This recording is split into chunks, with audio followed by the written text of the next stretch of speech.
Hello everyone, a very warm welcome to you on the platform of Study Adda 365। आज का हमारा जो class का टॉपिक है बेटा वो कुछ टीचिंग रिलेटेड नहीं होने वाला है, वो आपका है असेसमेंट वाला। ठीक है, असेसमेंट आपको जैसे पता है कि हमने हमारी प्रीवियस जो क्लासेस हुई हैं उसमें हमने क्लॉजेस किए थे।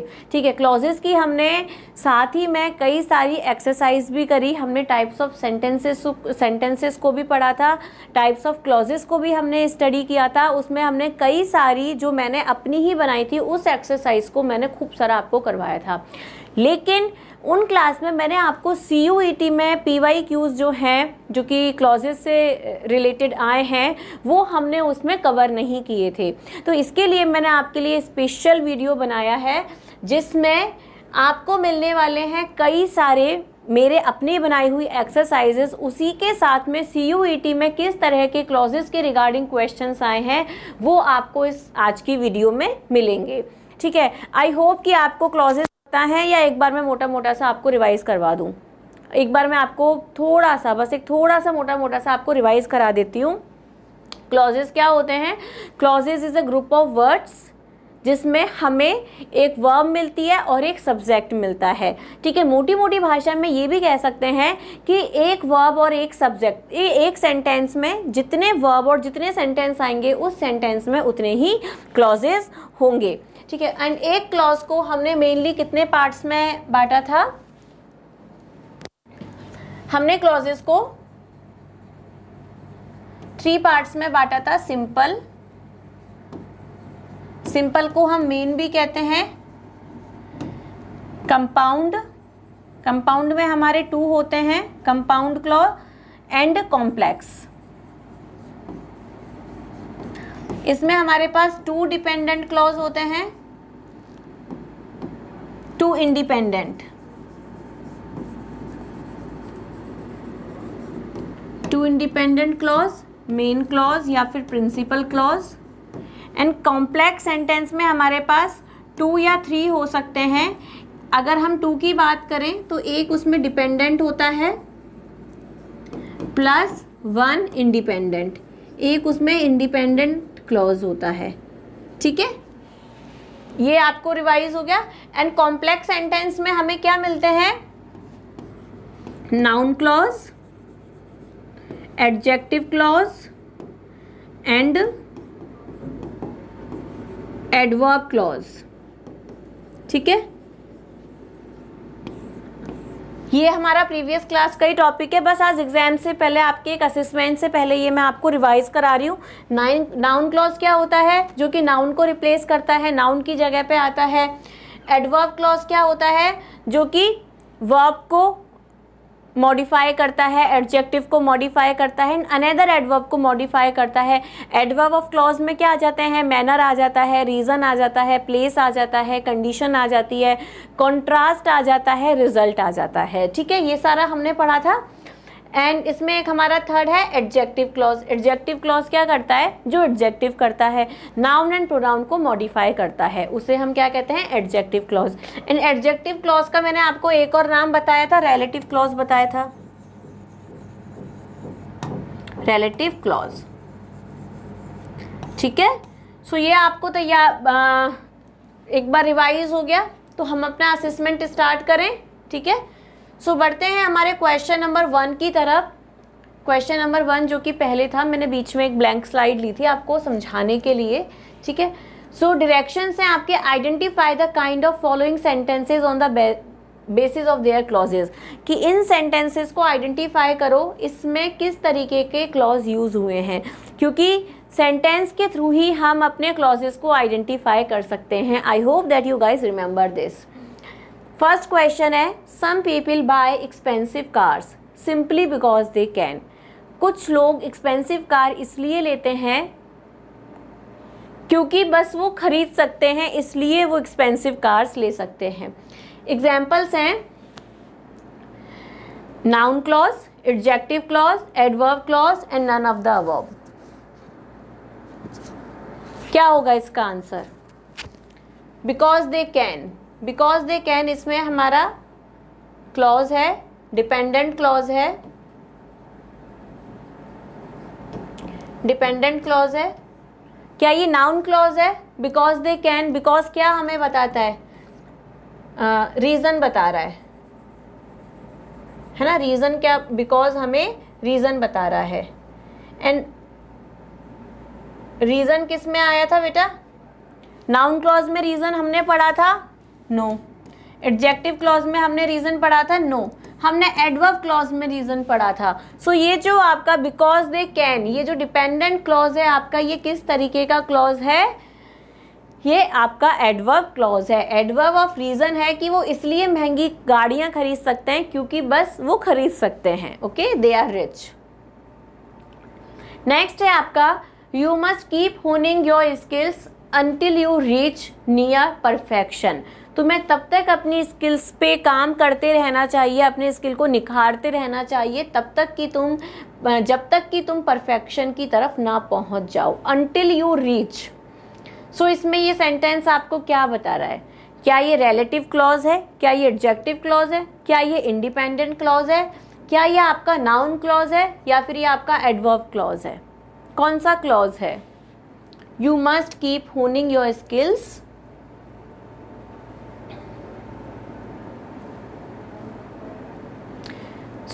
ये आपका बेटा रिलेटिव क्लॉज नहीं है, ठीक है? ये आपका इंडिपेंडेंट क्लॉज भी नहीं है, ये आपका नाउन क्लॉज भी नहीं है, ये है आपका एडवर्ब क्लॉज। ये आपको क्या बता रहा है? अंटिल यू रीच, जब तक कि तुम नहीं पहुंच जाओ। कंडीशन आपको दे रहा है ना? कंडीशन ये आपको प्रोवाइड कर रहा है। सो ये आपका कौन सा क्लॉज हो गया? Adverb clause. नेक्स्ट है आपका question, Mahatma Gandhi who was called half naked fakir by Winston Churchill is celebrated by the world. ये आपका किस तरह का क्लॉज है? Who was called, who was called, Mahatma Gandhi who was called.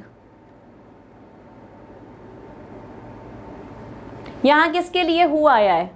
Mahatma Gandhi who was called, इनके लिए आया है। महात्मा गांधी हमारा क्या है बेटा? महात्मा गांधी हमारा नाउन हो गया,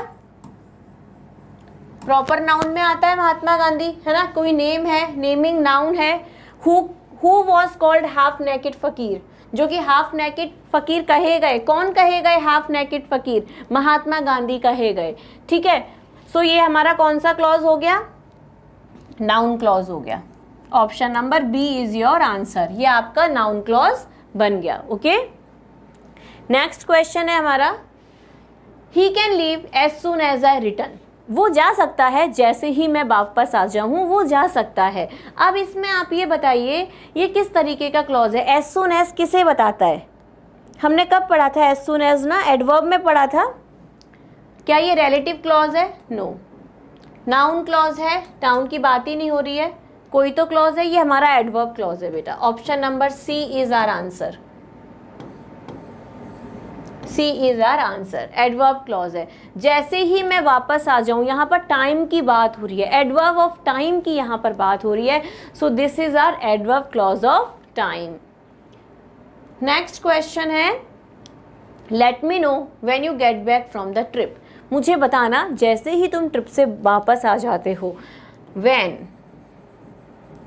क्या बताता है? व्हेन हमें क्या, व्हेन हमें टाइम के बारे में बताता है? यस। टाइम किस में आता है बेटा? टाइम हमने पढ़ा था एडवर्ब में आता है। टाइम किस में आता है? एडवर्ब में आता है टाइम।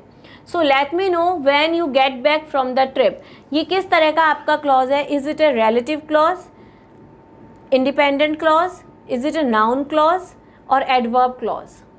कौन सा क्लॉज होगा ये? Adverb of time. This is our noun clause. So option number D is your answer. Okay, next है, unless you devote your self for the cause whole heartedly no relief can be foreseen. आपको बताना है no relief can be foreseen में कौन सा, ये हमारा किस तरीके का सेंटेंस है? Unless you devote your self no relief can be foreseen, ठीक है? अब आप इसमें देखो, अनलेस, अनलेस इस वाले सेंटेंस में आपका आया है। अनलेस क्या है? हमारा कंडीशन है। अगर किसी सेंटेंस में कंडीशन आ जाती है बेटा तो वो क्या हो जाता है? हमारा डिपेंडेंट क्लॉज हो जाता है, dependent clause. No relief can be foreseen, आपको इस सेंटेंस का बताना है, क्या ये रिलेटिव क्लॉज है, क्या इसमें कोई कनेक्टर लगा है, क्या ये नाउन क्लॉज है, is it working like a noun, क्या ये इंडिपेंडेंट क्लॉज है या फिर नन ऑफ द अबव। क्या इसका आंसर है? Answer is so much visible, बहुत ही क्लियर है, बहुत ही कॉन्स्पिक्यूअस है इसका आंसर।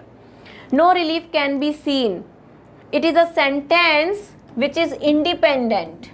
इंडिपेंडेंट सेंटेंस है ये कॉम्प्लेक्स सेंटेंस का, क्योंकि कंडीशनल सेंटेंस तो अनलेस वाला हो गया, उसमें हमने अनलेस लगाया है, इसमें कोई भी कनेक्टर, कोई भी WH वर्ड नहीं लगा है, कोई भी सबऑर्डिनेटिंग कंजंक्शन का इसमें इस्तेमाल नहीं हुआ है। This is our dependent and this is our main clause, principal clause. So option number C is your answer, independent clause. So moving ahead, next question is, when you educate a woman, you educate a nation. जब तुम एक women को educate करते हो, तुम पूरे राष्ट्र को एजुकेट करते हो। What type of clause has been used in the underlined phrase? Adverb clause, noun clause, independent clause, none of the above.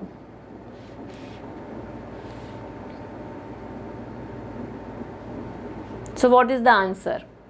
क्या ये इंडिपेंडेंट क्लॉज है? No, none of the above नहीं होगा। क्या ये नाउन क्लॉज है? क्या ये नाउन की तरह काम कर रहा है? लेकिन इसमें तो हमें क्या दे दी है? व्हेन। एडवर्ब क्लॉज है। What is our answer? A. When you educate a women, जब तुम किसी वुमेन को एजुकेट करते हो, ठीक है, मैनर बता रहा है, मतलब मैनर से भी ज़्यादा की कंडीशन ही आपको दे रहा है कि जिस समय आप एक औरत को एजुकेट करते हो, आप पूरे राष्ट्र को एजुकेट करते हो। Okay, so adverb clause.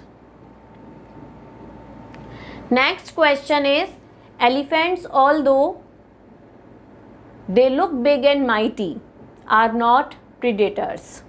Elephant जो कि बड़े लगते हैं, माइटी लगते हैं, but they are not predators. So what is it? Elephants, although they look, although they look किसके लिए यूज हुआ है?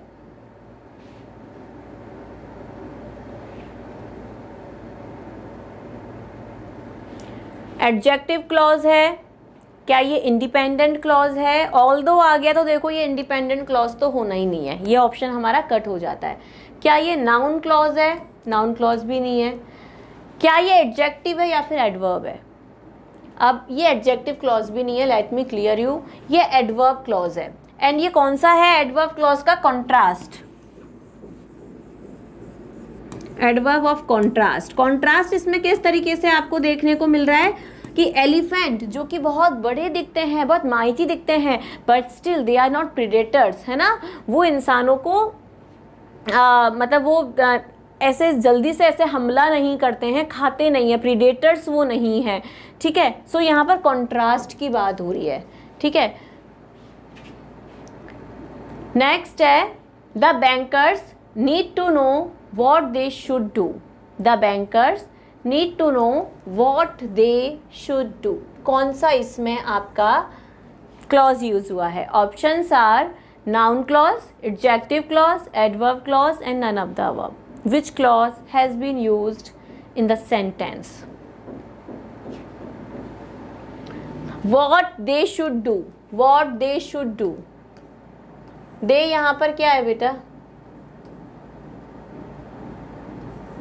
What they should do, कि उन्हें क्या करना चाहिए? नाउन, ठीक है, ये एडजेक्टिव क्लॉज नहीं है, एडवर्ब नहीं है, ये है हमारा noun clause. Option number A is your answer, ये है हमारा नाउन क्लॉज। नेक्स्ट है, which one is the person who stole your car. ऐसा वो आदमी कौन है, कौन सा वो आदमी है जिसने तुम्हारी कार को चुराया है? नाउन क्लॉज है ये, एडजेक्टिव क्लॉज है, एडवर्ब क्लॉज है या फिर none of the above. What is the answer?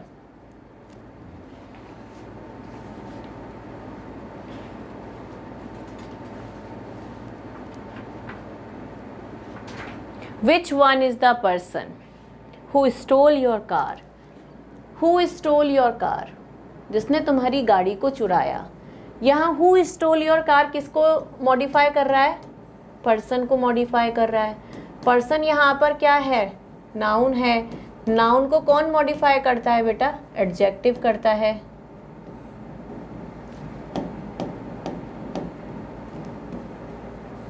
Adjective करता है, ठीक है। सो ये हमारा कौन सा क्लॉज हो गया? एडजेक्टिव क्लॉज हो गया। Option number B is your answer, ठीक है। Which person is the person who stole your car. अब आप इसमें देखो कि जो हमारी अंडरलाइन फ्रेज है हु स्टोल योर कार, जो हमारा यहाँ डिपेंडेंट क्लॉज है वो क्या काम कर रहा है? वो एक पर्सन के लिए मॉडिफाई कर रहा है, एक पर्सन के लिए पूछ रहा है। तो हु स्टोल योर कार किसके लिए आया है बेटा? पर्सन के लिए। पर्सन हमारा क्या हो गया? नाउन हो गया। And noun is modified by an adjective. So answer क्या हुआ हमारा? Adjective clause. So moving ahead, next question is where there is a large India city there will be poverty।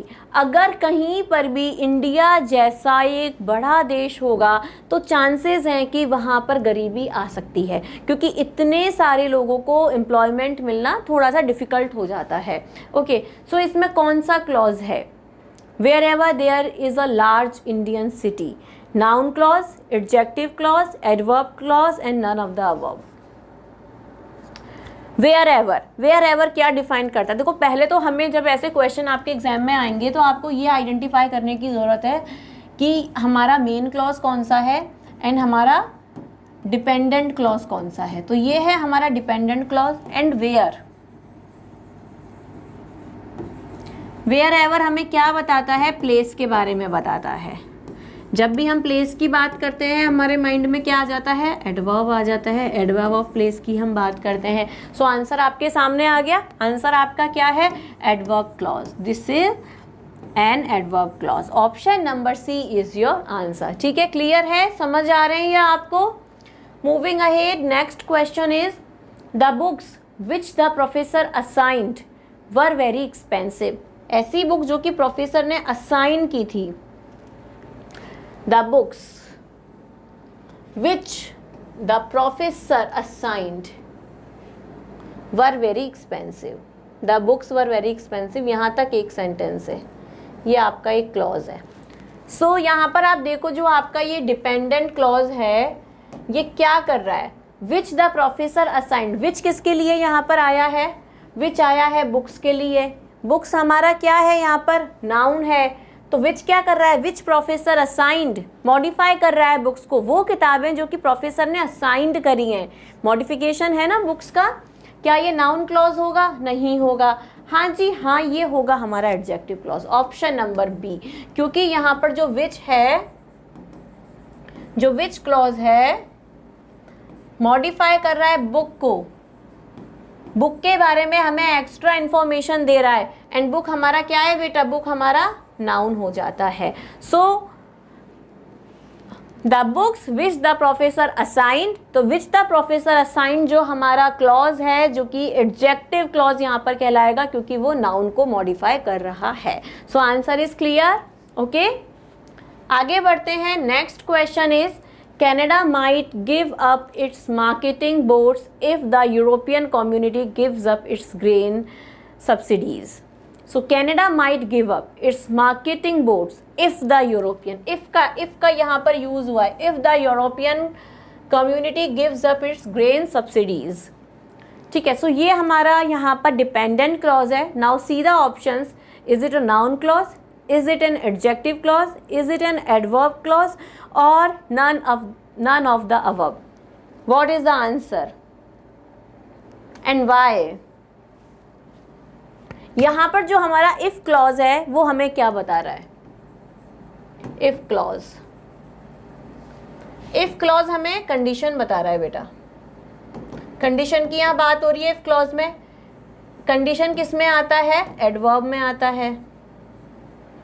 Condition हमारा एडवर्ब में आता है। तो सिंपल सा answer है। हमारा आंसर क्या मिला हमें? Noun clause no, adjective clause no, C. Option number C हमें हमारा आंसर मिल गया। ओके, क्लियर है? आगे बढ़े। Next question. Next is that is the place where American and Japanese armies fought. ये वो जगह है, ये वो जगह है जहाँ पर अमेरिकन एंड जापानीज आर्मीज की फाइट हुई थी। Options are noun clause, adjective clause, adverb clause, none of the above. क्या है इसके आपके जो ऑप्शंस है, क्या हो सकता है? अब आप इसमें देखो, पहले तो आपको क्या आइडेंटिफाई करना है कि आपका मेन क्लॉज कौन सा है एंड आपका डिपेंडेंट क्लॉज, सबऑर्डिनेट क्लॉज आपका कौन सा है। सबऑर्डिनेट आपका है where, where American and Japanese, this is the place, this is the place अपने आप में पूरा है, where the American and Japanese armies fought, ये हो गया बेटा आपका डिपेंडेंट। ठीक है, सबसे पहले आपको ये आइडेंटिफाई करना होगा एग्जाम में भी, ये आपका मेन क्लॉज हो गया कि आपका क्लॉज कौन सा है। उसके बाद आप देखो कि जो आपका डिपेंडेंट क्लॉज है ना, वो क्या काम कर रहा है ना, क्या काम कर रहा है? क्या ये नाउन क्लॉज का काम कर रहा है? नहीं, ये नाउन का काम तो बिल्कुल भी नहीं कर रहा है। क्या ये एडजेक्टिव का काम कर रहा है? कर रहा है एडजेक्टिव का काम। Where American, this is the place, this is the place where, है ना। क्या ये एडवर्ब का काम कर रहा है? आपको लग रहा होगा ये एडवर्ब का काम कर रहा है, लेकिन ये एडवर्ब का काम भी नहीं कर रहा है, ये काम कर रहा है बेटा एडजेक्टिव का। अब ये एडजेक्टिव का कैसे काम कर रहा है? दिस इज द प्लेस, ये वो जगह है, ये वो जगह है। ये क्या हो गया बेटा हमारा? नाउन हो गया, नाउन हो गया। वेयर, है ना, where, where two countries fought. So अब ये जो हमारा क्लॉज है, ये किसे मॉडिफाई कर रहा है? प्लेस को मॉडिफाई कर रहा है। आपको कंफ्यूज नहीं होना है कि दिस इज द प्लेस और वेयर को देख के आप कंफ्यूज हो जाओ कि एडवर्ब ऑफ प्लेस है। यहाँ पर एडवर्ब ऑफ प्लेस का इस्तेमाल नहीं हुआ है गाइस। क्यों? क्योंकि यहाँ पर प्लेस का मतलब यहाँ पर नाउन है, ये फ्रेज यहाँ पर नाउन की तरह काम कर रही है। तो वेयर प्लेस को कर रहा है, प्लेस यहाँ पे हमारा नाउन है, एंड नाउन को मॉडिफाई कौन करता है? हमारा एडजेक्टिव नाउन को मॉडिफाई करता है। क्लियर हुआ? बिल्कुल कंफ्यूज नहीं होना कि जहाँ पर अगर प्लेस लिखा हुआ आ गया या वेयर लिखने में आ गया तो वो बस एडवर्ब हो जाएगा। नहीं, नहीं हो सकता, क्योंकि वर्ड्स हमारे नाउन की तरह एक्ट कर सकते हैं। एंड वेयर, वेयर तो वैसे भी आता है हमारा एडजेक्टिव क्लॉज में, रिलेटिव क्लॉज में आता है, तो ये हमारा यहाँ पर एडजेक्टिव क्लॉज है। Option number B is the correct answer. Clear हो गया? क्योंकि नाउन को मॉडिफाई कर रहा है, नाउन के मॉडिफाई कर रहा है, इसलिए ये हमारा एडजेक्टिव क्लॉज हो गया। ठीक है, next question. Unless the crown can make a better case, the accused murderer will not B convicted. This will be C, convicted, convicted. Okay, convicted. Okay, unless the crown can make a better case, the accused murderer will not be convicted. अब हमें सबसे पहले तो इसमें ये देखना है कि हमें दो सेंटेंस यहाँ मिले हैं separated by a comma. Main clause कौन सा है एंड डिपेंडेंट क्लॉज कौन सा है? यहाँ पर इस सेंटेंस में ये है बेटा हमारा मेन क्लॉज, एंड ये वाला अनलेस वाला सेंटेंस है हमारा dependent clause, dependent clause. Okay, so हमें देखना है कि अनलेस वाला जो क्लॉज है ये कौन सा है। क्या ये नाउन क्लॉज है? क्या ये नाउन किसी चीज की बात कर रहा है? Unless the crown can make a better case, नहीं कर रहा है ना, सब्जेक्ट की बात भी नहीं कर रहा, ऑब्जेक्ट की बात भी नहीं कर रहा है। क्या ये हमारा एडजेक्टिव क्लॉज है? क्या ये हमारे नाउन को डिफाइन कर रहा है? नहीं कर रहा है। ठीक है, सो ऑप्शन ए और बी आपके कट हो जाते हैं, डी को भी मैं कट कर देती हूँ। Option number C is your answer. Why? Adverb क्या है? Condition, adverb of condition, condition दे दी है इन्होंने हमें। ठीक है, जब भी कंडीशन की हम बात करते हैं हमारा कौन सा क्लॉज हो जाएगा बेटा? हमारा एडवर्ब क्लॉज हो जाएगा। ठीक है, unless the crown can make a better case. ठीक है, तो ये हमारे यहाँ पे कंडीशन की बात यहाँ पर क्राउन से की जा रही है। ठीक है, कंडीशन लगा दी कि जब तक की जो क्राउन है वो एक बेटर केस नहीं बनाएगा, the accused murderer will not be convicted. जो मर्डरर जिसे अक्यूज किया गया है उसे कन्विक्ट नहीं किया जाएगा। Got it?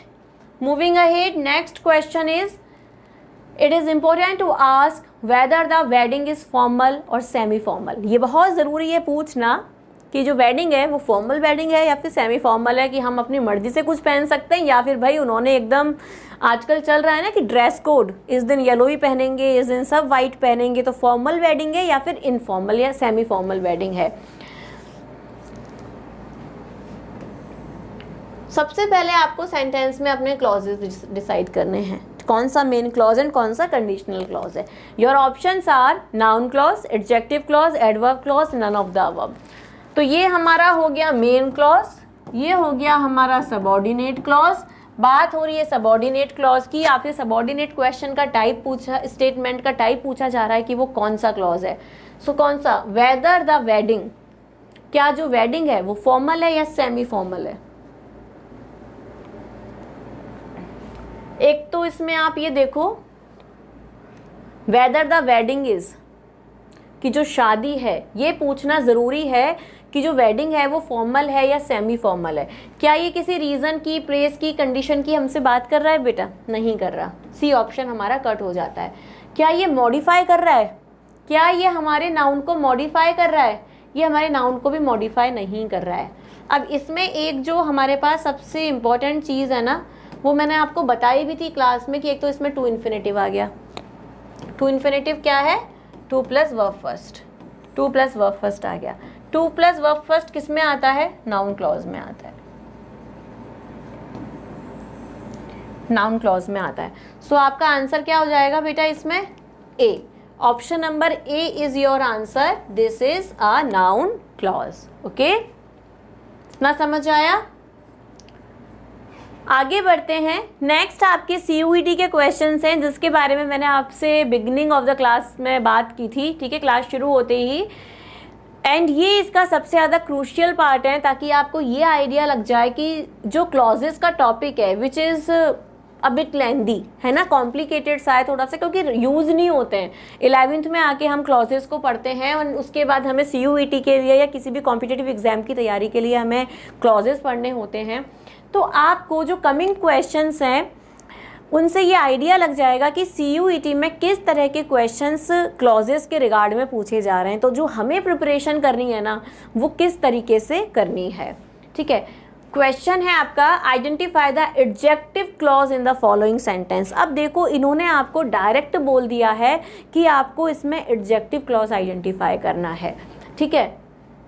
People who eat too much die early, choose the correct option, ठीक है। ये आपका क्वेश्चन है जो कि 22 मई 2023 को शिफ्ट 1 में आपके आया था।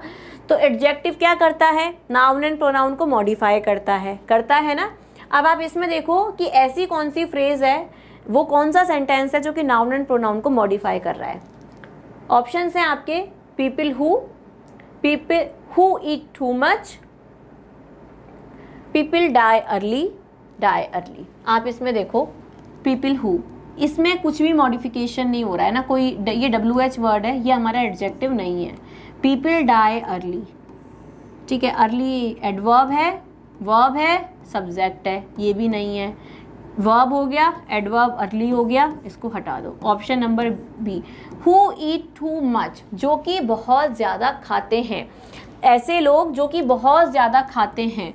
तो हु ईट टू मच किसको मॉडिफाई कर रहा है? पीपल को मॉडिफाई कर रहा है, पीपल को मॉडिफाई कर रहा है। पीपल हमारा क्या हो गया बेटा? पीपल हमारा नाउन हो गया, यहाँ पर नाउन है, नाउन को मॉडिफाई कर रहा है who eat too much. Noun को मॉडिफाई कौन करता है? By adjective. नाउन को मॉडिफाई करता है एडजेक्टिव, ठीक है, क्लियर हो गया। सो आपकी इसमें एडजेक्टिव क्लॉज, एडजेक्टिव फ्रेज कौन सी हुई?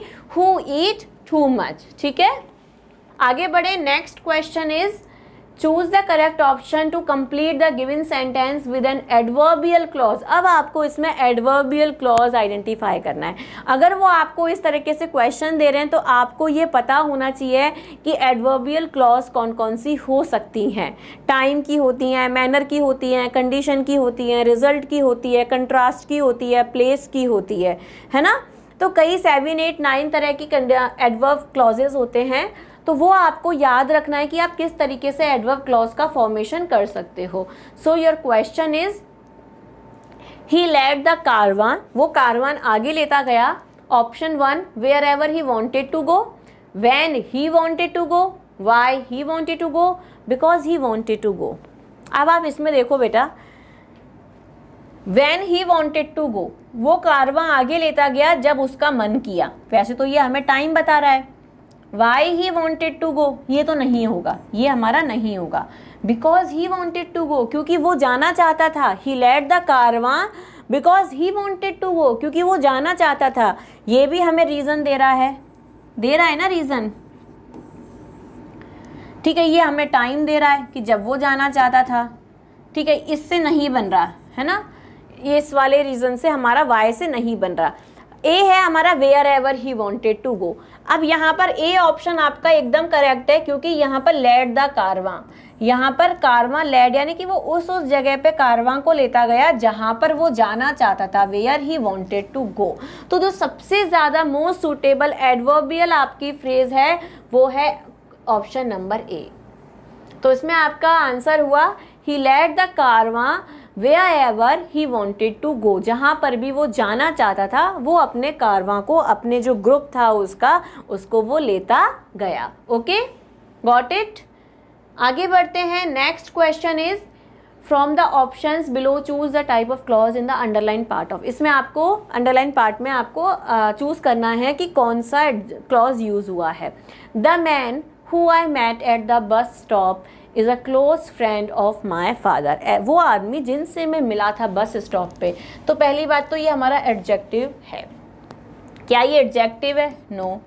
एडजेक्टिव फ्रेज है? नो। एडवर्ब नहीं है। ये हम क्लॉज की हम बात कर रहे हैं तो ये हमारा क्या है? एडजेक्टिव क्लॉज है। आप इसमें देखो who I met at the bus stop, ये मैन को कर रहा है। मैन हमारा क्या है? मैन हमारा नाउन है। जो हमारी फ्रेज है वो नाउन को मॉडिफाई कर रही है। तो कौन सी फ्रेज हो गई? कौन सा क्लॉज हो गया? एडजेक्टिव क्लॉज उसमें हमारा हो गया। So option number B is your answer. Okay, next question is complete the following sentence using the adjective clause. Choose the correct option from the below. Okay, the sun made the traveler thirsty. The sun blank space made the traveler thirsty. Option number A is whom at midday was heat. The sun whom at, whom नहीं आता है ना, whom नहीं आता है। Which at midday was hot. Where at midday, where भी नहीं आएगा, प्लेस वैन टाइम भी नहीं आएगा। करेक्ट ऑप्शन देखो आपका WH वर्ड से ही निकल गया, क्योंकि हमारी जो भी चीज़ें होती हैं लोगों के लिए, देखो पर्सन के लिए मैंने आपको बताया था, पर्सन के लिए हम क्या यूज़ करते हैं बेटा? हु यूज़ करते हैं। एंड जब भी हम थिंग की बात करते हैं, थिंग के लिए हम विच यूज़ करते हैं। तो सन के लिए क्या आएगा ना? सन के लिए विच आएगा। So the sun which at midday was hot, जो कि बहुत ज़्यादा गर्म था मिड डे के टाइम पे, दिन के 12 बजे के टाइम पे। मेड द ट्रैवलर थर्स्टी, उसने ट्रैवलर को बहुत प्यासा बना दिया। ठीक है, उसे बहुत प्यास लग रही थी। सो विच से शुरू होने वाला जो आपका क्लॉज होगा वो आपका करेक्ट ऑप्शन होगा, which at midday, the sun which at midday. So option number B is your correct answer. तो इस तरह के क्वेश्चन से बेटा जो कि आपके CUET में आ रहे हैं। एक और क्वेश्चन है आपका, identify the adjective clause in the following sentence. आपको एक सेंटेंस दे दिया है and you are suppose to find an adjective clause in that. We visited my grandmother who had returned from a world tour last week. ठीक है, अब आप इसमें देखो we visited my grandmother. एक सिंपल सी trick बताती हूँ, ये सेंटेंस अपने आप में कंप्लीट है। ये क्या हो गया बेटा? आपका मेन क्लॉज कंप्लीट है, ये सेंटेंस है ना, इसका मीनिंग कंप्लीट है। Who had return from, second आपका बनता है who had return from a world tour. Who किसको मॉडिफाई कर रहा है? ग्रैंड मदर को कर रहा है। ग्रैंड मदर आपका क्या है? ग्रैंड मदर आपका नाउन है ना बेटा, ग्रैंड मदर आपका नाउन है। So we visited my grandmother, इसमें आपका कोई एडजेक्टिव क्लॉज नहीं है। Who returned, who had returned इसमें है। फ्रॉम अ वर्ल्ड टूर, इसमें तो किसी एडजेक्टिव की बात ही नहीं हो रही है। लास्ट वीक में कोई एडजेक्टिव नहीं है। आपका आंसर क्या हो गया? ऑप्शन नंबर बी हो गया। सो क्वेश्चंस आर इजी, लेकिन इनको कंप्लीट करने के लिए अगर आपके 3 क्वेश्चंस भी आते हैं तो 15 मार्क्स आपके CUET में क्लॉजेस के हो गए, 4 क्वेश्चंस आते हैं तो 20 मार्क्स आपके हो गए। आपको पता सारा होना चाहिए कि नाउन क्लॉज की कंडीशंस क्या हैं, किन से कनेक्ट होते हैं, किस तरीके से वर्क करते हैं, एडवर्बियल क्लॉजेस क्या हैं, एडवर्ब क्लॉज क्या हैं, कितने उनके टाइप्स हैं, किस तरीके से हम उन्हें कनेक्ट करते हैं, यूज़ करते हैं, एडजेक्टिव क्लॉज क्या हैं, किस तरीके से एडजेक्टिव क्लॉज जो हैं वो मॉडिफाई करते हैं हमारे नाउन क्लॉज को। तो ये जो चीज़ें हैं ना बेटा, ये आपको पता होना चाहिए in order to gain 100% mark in clauses. Okay, so ये एक बहुत छोटा सा ही सेशन था आपके स्पेशल क्लॉजेस असेसमेंट के लिए जो मैंने बनाया था। I am closing the session now, I'm ending this session now. I hope that you guys liked the session and see you in the next video with some amazing and wonderful content. Till then, take care, tata, bye bye, God bless you. Thank you.